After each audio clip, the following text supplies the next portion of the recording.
Professor Sharmin साहब, मैं आपसे एक बहुत बेसिक चीज जो मैं वो क्वेश्चंस पूछ रहा हूँ जो एक आम नागरिक के उसमें आ रहे हैं। जी हेट स्पीच जी में सर। एक तो अनुराग ठाकुर साहब को फ्री दे दिया जी जाता है, जो गाली देना है दो, कोई दिक्कत नहीं है। प्रमोशन भी हो जाता है, स्टेट मिनिस्टर से कैबिनेट मंत्री बनाए जाते हैं। और एक एंड पे आजम खान साहब हैं, वो इलेक्शन के दौरान, वो भी इलेक्शन के दौरान होती है, जिसको मॉडल कोड ऑफ कंडक्ट का उल्लंघन माना जाता है, तड़ातड़ उनका वर्डिक्ट आ जाती है और उनकी सदस्यता भी चली जाती है। तो ये दोनों में मतलब मैं इसको जरा पचा नहीं पा रहा हूं। अब कोई ये कहेगा कि उसको रिपोर्ट नहीं किया, उसको किया, लेकिन आपको इस चीजें समझ में आ रही है कि कानून सबके लिए एक नहीं है कि नहीं साहब, देखिए ऑन फेस वैल्यू ठीक है, ये तो मजबूरी है या एक सिस्टम है कि अगर कोर्ट कोई वर्डिक्ट देता है तो we have to welcome it. लेकिन एक कहा जाता है जजमेंट, एक कहा जाता है जस्टिस डिलीवर्ड। तो मैं जो समझता हूँ justice is not delivered in many cases. हम इज्जत करते हैं कोर्ट्स की, इसलिए कि कोर्ट्स नहीं होंगे तो फिर तो अफरा तफरी हो जाएगी। लेकिन बाय एंड लार्ज जो देख रहे हैं कि जो गवर्नमेंट खुद नहीं कर पा रही है वो थ्रू कोर्ट उसे एंडोर्स करा लेती है, और वो जब कोर्ट ने एंडोर्स कर लिया तो सबकी जबान बंद हो जाती है। चाहे वो 1992 का मामला हो, मस्जिद का जो कानून बना था, चाहे हेट स्पीच का हो। अब आप ये देखिए, not only this, Azam Khan ने इलेक्शन के दौरान तो बहुत सी बातें मुंह से निकल जाती है, उन्हें थोड़ा सा सख्त एक वो दे दिया जाता है, कुछ भी मामूली सा पनिशमेंट कहिए या कोई शोका नोटिस या कुछ ऐसा क्यों किया। लेकिन उन्हें तो एक एग्जाम्पलरी आपने पनिशमेंट दिया है कि उनकी सदस्यता खत्म कर दी और वहां इलेक्शन भी करा दिया विद इन नो टाइम। और शायद वो उतनी खतरनाक उनका नहीं था बयान जितना कि खतरनाक ये अनुराग जी का है। और दूसरी चीज ये कह देना कि साहब मिनिस्टर चीफ मिनिस्टर के या प्राइम मिनिस्टर के अंडर में नहीं होते आते, मैं तो इससे इत्तेफाक नहीं करता। उसकी वजह है कि पीएम या सीएम, अगर उसका मिनिस्टर कोई भी पीएम या सीएम की पॉलिसी के खिलाफ बोलता है तो अगले दिन उसकी रेजिग्नेशन ले लिया जाता है, उसे बाहर कर देते हैं। लिहाजा कोड ऑफ कंडक्ट उसके लिए है। ये कह देना कि वो आजाद है मिनिस्टर, जो चाहे बोले, ही नो ऐसा। नंबर दो, कि वो सिर्फ एक किसी कम्युनिटी या किसी पार्टी के मिनिस्टर नहीं है। Once there is a government, prime minister सबके हैं, पूरे हिंदुस्तान के हैं। उसी तरह से जो मिनिस्टर्स हैं वो किसी पर्टिकुलर सेक्शन के नहीं है, वो सभी के हैं। तो इनकी जबान पर लगाम रहना, एक अच्छी जबान इस्तेमाल करना, देश को तोड़ना नहीं, डिवाइड नहीं करना, बल्कि जोड़ने की बात करना, ये होना चाहिए। तो मैं इससे इत्तेफाक नहीं करता हूं। जो वर्डिक्ट दिया आजम खां का और इनका अनुराग ठाकुर का अगर सामने रखिए, अनुराग ठाकुर ने कितनी खतरनाक बात करी। नॉट ओनली दिस, एक और मिनिस्टर है गिरिराज सिंह, कुछ something like that, from Bihar, central government में है। उनके बयान आप देखिए, रोजाना क्या क्या बोलते रहते हैं।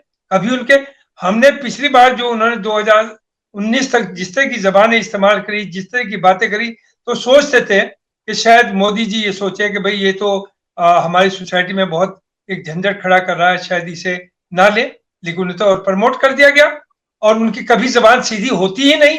तो देखिए ये जो हो रहा है ये गलत है। और अब तो ऊपर से भाई कोर्ट्स ने आपको दे दिया है सर्टिफिकेट कि आप जो चाहे कहिए। अब हाई कोर्ट की बात थी कि साहब अगर हंस करके मुस्कुरा कर कुछ कह दिया, बहुत खूब।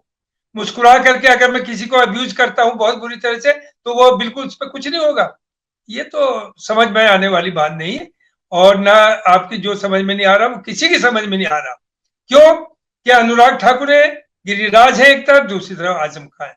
ये तो अभी रिसेंट दोनों एग्जाम्पल है, कोई बहुत पुरानी भी नहीं। और रोजाना अभी एक मोहतरमा ने, वो भी एक साध्वी भी है, बीजेपी की लीडर भी है, वो कहती है, लेडीज को एडवाइस कर रही है कि आप चाकू छुरे, तेज चाकू छुरे घरों पर रखिए, जेब में रखिए। किसके लिए भाई रखिए, क्यों रखिए? क्या ये कानून अलाउ करता है आपको इस तरह की राय देना पब्लिक में, पब्लिक मीटिंग्स में इंस्टिगेट करना? किसके खिलाफ आप ये बात कर रहे हैं? हाँ, अगर कोई गलत कर रहा है, मैं कह रहा हूं, जो एक मामला चला है कि लॉ जिहाद, मैंने लिखा भी है उस पर, लॉ जिहाद दुनिया में कोई चीज नहीं। लॉ जो है उस वो वो मजहब देखता ही नहीं, वो कास्ट देखता ही नहीं। वो चीज अलग है कि सोसाइटी में पीस रखने के लिए अगर दो अलग अलग रिलीजन से हैं लड़का लड़की, तो बेहतर यही है कि वो शादी ना करें, और अगर करें तो दोनों अपनी फैमिलीज को पहले बताएं, उन्हें मिलवाएं और वो आपस में बात करें। अगर दोनों की कंसेंट हो तो आप गवर्नमेंट को, पुलिस को, कोर्ट को भी इन्फॉर्म कर दें कि साहब हम शादी कर रहे हैं। लेकिन उसे चूंकि पार्टी पॉलिटिक्स और पोलराइजेशन के लिए यूज करना है, मुसलमान लड़की अगर शादी कर लेती है तो घर वापसी है, हिंदू लड़की शादी कर लेती है तो वो धर्म परिवर्तन है। नहीं, दोनों गलत है। मैं समझ, हालांकि गलत क्या, फ्रॉम द वेरी बिगिनिंग बड़े से बड़े लोग ले लीजिए, एक्टर्स ले लीजिए, मिनिस्ट्री ले लीजिए, सबने शादियां इस तरह की है। आपके बीजेपी के जो टॉप मोस्ट लीडर्स है, उनकी लड़कियां हिंदू मुसलमान लड़कों के साथ है, उन्हें आपने कभी नहीं उनके खिलाफ कोई एक्शन लिया, उन पर कोई, उन्हें जेल नहीं भेजा। मुख्तार नकवी क्या है, आपके शाहनवाज क्या है, क्या इनके यहाँ लड़कियां जो नॉन मुस्लिम हिंदू नहीं है, तो उनके खिलाफ तो आपने कुछ नहीं किया। तो देखिए, इस तरह की पॉलिटिक्स से, डिविसिव पॉलिटिक्स से मुल्क नहीं चलेगा। मुल्क में unity in diversity, her religion की इज्जत करनी है और कोई ऐसी बात नहीं करनी जो दूसरा आदमी हर्ट हो। हम पब्लिकली पहले भी कह चुके हैं, अब भी कह रहे हैं कि मुसलमानों की जिम्मेदारी, वी आर माइनॉरिटी, और वैसे भी जिम्मेदारी है कि बड़े भाइयों की, हिंदू हमारे बड़े भाई हैं, कोई हम ऐसी हरकत ना करें कि उनके सेंटिमेंट्स को असर पड़े।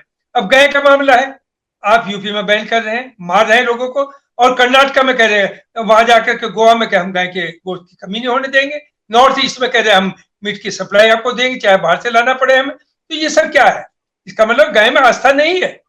ये लोगों को समझना चाहिए, पब्लिक देर समय समझेगी, समझने लगी है, मैं बता दूं।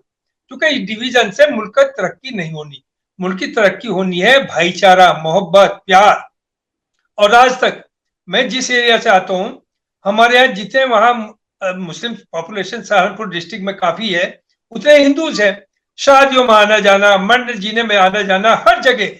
कभी हम लोगों ने जिंदगी में सोचा ही नहीं था कि दूसरा रिलीजन है। वो अपना काम कर रहे हैं, हम अपना कर रहे हैं, बाकी सोशल उसमें we like real brother, more than brothers.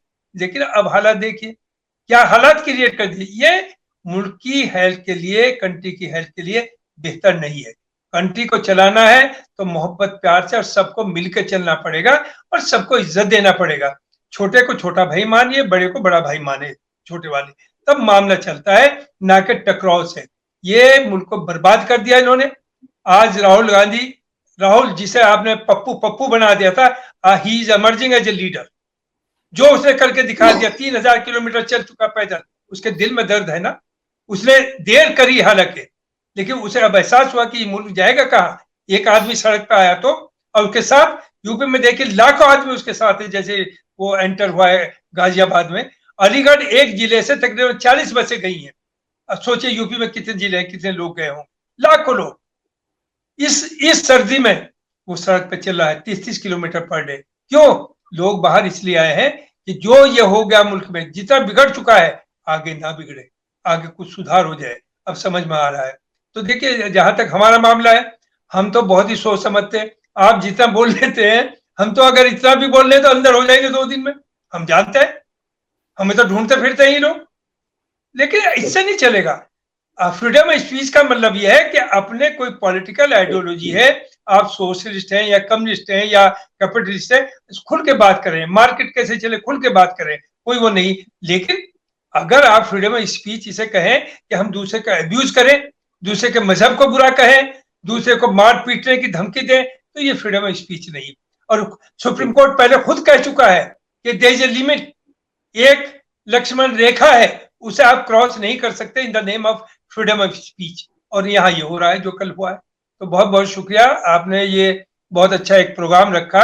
और हमारे जो एडवोकेट साहब जिन्होंने खुद अपील करने वाले हैं, बहुत अच्छी बातें लोगों के सामने रखी है और बहुत ही अच्छा लगा इन्हें सुनकर के। शुक्रिया प्रोफेसर साहब, आप इत्मीनान रखेंगे जब तक हम लोग से भाई जितना हो सकता है, ये मैं कोई आपके नहीं, हिंदुस्तानी होने के नाते हम लोगों को भी दुख होता है जो देश में हो रहा है। मैं प्रोफेसर शमीम, आपके पास एक और मेरे पास उदाहरण है, मैं आपके पास इसलिए समझना चाहूंगा, आप शिक्षक रहे हैं और उसी इलाके से आ रहे हैं जिसकी मैं बात कर रहा हूँ। हमारे कल्याण सिंह साहब हमारे मुख्यमंत्री थे, और जो विप्लव जी ने बात कही, मेरी जो जानकारी है, कोर्ट अगर आप एमपी एमएलए या मंत्री हैं तो ज्यादा सख्त होता है। कोर्ट कहता है कि आम आदमी को तो हो सकता है ना पता हो, आपने तो कॉन्स्टिट्यूशन की शपथ ली और आपको ये ज्यादा होना चाहिए। आपसे अगर कोई इसका वायलेशन होता है तो सजा हम ज्यादा सख्त देंगे आपको। ये मैं इसलिए कई कई केसेस में हो चुका है। खैर, मैं आपसे जो पूछ रहा हूँ, हमारे कल्याण सिंह साहब तो चीफ मिनिस्टर रहे, उन्होंने एफिडेविट तक लिख के सुप्रीम कोर्ट में दिया, फिर उनका एफिडेविट के बाद बाबरी मस्जिद गिरा दी गई तो उन्होंने माना भी मुझसे गलती हो गई, उनको सजा भी मिली, तो वो सारी चीजें जान रहे हैं। उसके बाद वो राज्यपाल बन गए। राज्यपाल बनने के बाद वो आ गए अपने घर पे और अपने लड़के की एज राज्यपाल वो कन्वेंसिंग करने लगे। कन्वेंसिंग की जो रील बन के जब इलेक्शन कमीशन ने भेजी, क्योंकि राज्यपाल थे, उनका इम्पीचमेंट तो राष्ट्रपति करता, हो नहीं सकता, राष्ट्रपति के बिना हो नहीं सकता था, और राष्ट्रपति को भेजा गया, उन्होंने फाइल लगा के बैठ गए।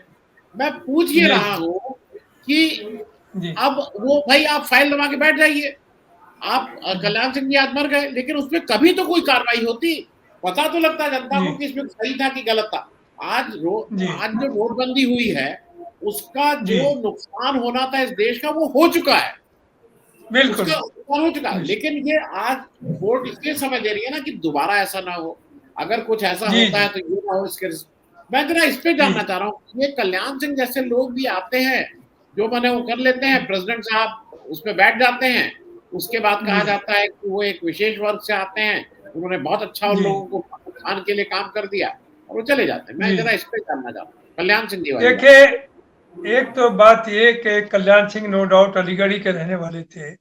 जो आपने अभी कहा कि उन्होंने ये भी कह दिया कि मुझसे गलती हुई, उन्होंने ये कभी नहीं माना कि उनसे गलती हुई। उन्होंने हमेशा कहा I am proud of that. ये नहीं प्रोफेसर विप्लव, उन्होंने सुप्रीम कोर्ट के अंदर जब उनको दिन भर की सजा मिली थी तो सुप्रीम कोर्ट ने माना था। नहीं बाहर उन्होंने पब्लिक में नहीं, बाहर नहीं कहा, बाहर नहीं कहा। सुप्रीम कोर्ट ने कहा कि असल चीज तो यह है, असल चीज तो ये कोर्ट में जो भी तय होता है या बोला जाता है वो पब्लिक के लिए होता है और पब्लिक के पे उसका असर जाता है। तो पब्लिक में तो आप वही बात कहते रहे, वहां कुछ भी कहा हो, बात आप बिल्कुल सही है। दूसरी चीज देखिए, ये तो सभी कर रहे हैं। जैसे प्राइम मिनिस्टर कभी भी पहले बाय इलेक्शंस में जाते ही नहीं थे और वैसे भी बहुत कम जाते थे इलेक्शन कैंपेन करने के लिए, ठीक है। अब तो वो he is not behaving as a prime minister, जैसे हमारे एक साथी ने कहा, he is behaving as a party leader. और वैसे भी मैं आपसे बता दूं कि he is party, he is government. उन्हें ये अपने बारे में सोच है उनकी और उसी सोच से वो काम करते हैं। और लिहाजा देखिए, हालात तो बहुत अच्छे नहीं है, लोग बहुत कम हैं जो हिम्मत कर रहे हैं। आपका ये चैनल हिम्मत कर रहा है, जो सही बात कहने की लोग यहाँ हिम्मत करते हैं आपके साथ। लेकिन अंदर अंदर मामला पक भी रहा है। राहुल गांधी का साथ यूपी जैसी स्टेट, जहाँ योगी जैसी गवर्नमेंट इतनी पब्लिक की इकट्ठी हो गई, उससे अंदाजा है कि अंदर अंदर असर है। दूसरी चीज, हिंदू मुस्लिम कब तक चलाएंगे, कब तक चले गए? अब बचा क्या है? मुसलमान तो दब गया, पाकिस्तान से कोई झंझट है नहीं आपका, आप कब तक पाकिस्तान को लाएंगे? पाकिस्तान, इंडिया, हिंदुस्तान। तो अब ये गाज जो पड़ रही है उनके ऊपर पड़ रही है जो पहले ताली बजाते थे जब हमारी पिटाई होती थी, अब उनकी पिटाई हो रही है। और जो फासिस्ट हुकूमत होती है वो ये नहीं देखती आपका रिलीजन क्या है, कास्ट क्या है, हर तरह का हरबा इस्तेमाल करते हैं। जो भी उस हुकूमत के खिलाफ कुछ बोलेगा उसे वो क्रश करेंगे। अभी आप देखिए, नो डाउट मुस्लिम लीडरशिप को तो इन्होंने ऑलमोस्ट खत्म करने की तय कर दी। अब वैसे भी मुसलमान गलत फहमी में था, मुसलमान ना किसी को जता सकता है ना हरा सकता। मैं कहा अपने मुसलमान भाइयों से कहता हूं कि 2014, 17, 19, 22 आपने बीजेपी को वोट नहीं दिया, लेकिन बीजेपी पावर में आई। आपने 600 वोट दिया, वो जीता नहीं। तो मुसलमान तो एक तरह से बिल्कुल साइड लाइन हो गया है। तो अब उनके सामने तो मेजोरिटी कम्युनिटी के लोग हैं, अपने ही लोग हैं। किसान थे, किसानों में 5-10% मुसलमान था, बाकी तो 99% हिंदू ही थे। 750 लोग मर गए सर्दी के अंदर, बरसात के अंदर सड़क पर पड़े हुए हैं, लेकिन क्या एक वर्ड भी बोले? एक वर्ड उन्होंने ये नहीं कहा सिंपैथी का। अरे दुश्मन के लिए भी अगर मरता है तो आदमी हिम्मत थोड़ी सी वो दे जाता है, दिलासा दे जाता है। तीसरी चीज जो नया सिस्टम चलाया इन्होंने कि जो अपोजिशन के भी लीडर हैं जिनकी थोड़ी बड़ी पॉपुलैरिटी, उन्हें अडॉप्ट कर रहे हैं। मुलायम सिंह जी के लिए वो पागलपन दिखा रही है पार्टी कि मुलायम सिंह हमारा है, मुलायम सिंह इतना अच्छा था, यानी अखिलेश को जीरो करने के लिए मुलायम सिंह को भी अडॉप्ट कर लिया। दूसरी तरफ आप देखिए, आपके जो हमारे अटल जी थे, अटल जी भले ही बीजेपी के थे, आरएसएस के थे, लेकिन वो एक अच्छे इंसान भी थे और मुस्लिम कम्युनिटी, क्या सभी कम्युनिटी उनसे प्यार भी करती थी।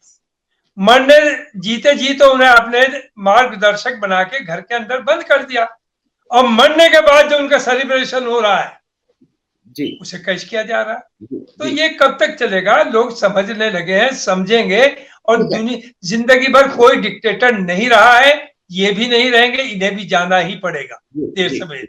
जी। मुलायम सिंह जी को जो ले रहे हैं उसके लिए हम लोगों के साथी कहते हैं एक चाइल्ड लिफ्टर टर्म होता है, बच्चा चोर, उसी तरह से एक जी नेता लिफ्टर हो गए हैं, दूसरों के जी नेताओं जी को जी, अडॉप्ट कर लेना। तो हाँ खैर